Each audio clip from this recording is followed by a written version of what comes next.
वहीं इस मौके पर विवेकानंद इंटरनेशनल फाउंडेशन के डायरेक्टर ने कहा है कि डॉक्टर ईसा तमाम मज़ाहिब के बीच पुल का काम कर रहे हैं। दुनिया में नफरत आम है, ऐसे में मोहब्बत का पैगाम बहुत जरूरी है। दुनिया ही नहीं, मुल्क के अंदर किस तरीके से आपसी भाईचारा रहे, इसलिए दुनिया के कई अहम मुल्क अब एक साथ आते नजर आ रहे हैं। वजह साफ है, पीस एंड हार्मनी हर मुल्क को चाहिए। लेकिन जिस तरीके से कह सकते हैं कि मुस्लिम वर्ल्ड लीग के सेक्रेटरी जनरल अल ईसा अब भारत के दौरे पर हैं और अलग अलग मजहब के लोगों से, अलग अलग धर्म के लोगों से मिल रहे हैं और जानने की कोशिश कर रहे हैं कि आने वाले दिनों में जिस तरीके से वर्ल्ड को पूरा पीस चाहिए वो कैसे होगा। उसी सब चीज़ों पर आज विवेकानंद इंटरनेशनल फाउंडेशन में उसी प्रोग्राम के तहत आया था, जिसमें राष्ट्रीय सलाहकार अजीत डोभाल भी मौजूद थे और साथ साथ कई अहम लोग थे। मेरे साथ कुछ लोग मौजूद, मैं उनसे बात करूँ। सर, थोड़ा सा अपना इंट्रोडक्शन, देन उसके बाद मैं ये जानना चाहूँगा कि अलीसा आए हैं इंडिया में और अलग अलग कम्युनिटीज़ से मिल रहे हैं, किस तरीके से देखते हैं ऐसे डायलॉग्स को आप?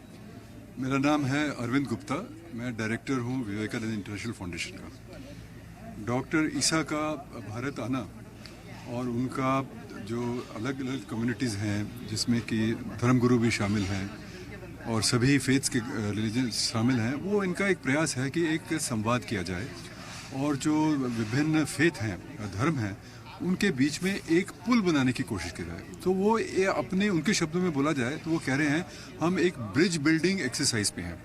वो इसलिए ज़रूरी है कि आज वर्ल्ड में इतने कॉन्फ्लिक्ट्स हैं और इतनी कुछ खतरनाक आइडियोलॉजीज़ इस समय फैल गई हैं और उसने जो हमारी यंग जनरेशन है, यूथ हैं, उनको इनके माइंड को इतना पॉइजन कर दिया है कि अगर हम इसको नहीं रोकेंगे तो हम एक एक्सटेंशन के कगार पे चले जाएंगे। तो एक बहुत ही एक डिफ़िकल्ट सिचुएशन है, लेकिन इसको हमें कुछ रोकना है और इसको रिवर्स करना है। बहुत बहुत शुक्रिया हमसे बात करने के लिए। साफ तौर पर है कि जिस तरीके से अल ईसा भारत के दौरे पे हैं, 6 दिन के दौरे पर है, अलग अलग कम्युनिटीज से मिलने के बाद एक ब्रिज कंस्ट्रक्शन की ज़रूरत उस मुल्क से दूसरे मुल्क में पड़ रही है, क्योंकि जिस तरीके से एक कहा जा रहा था कि एक जहर जो यूथ कह लें या यंग जनरेशन कह लें, उनके जहनों में जो पिछले कई सालों से घुला गया है, कहीं ना कहीं उसको अब ख़त्म करने की ज़रूरत है ताकि आने वाली नस्लें खुले आसमान के नीचे सुकून की सांस ले सकें।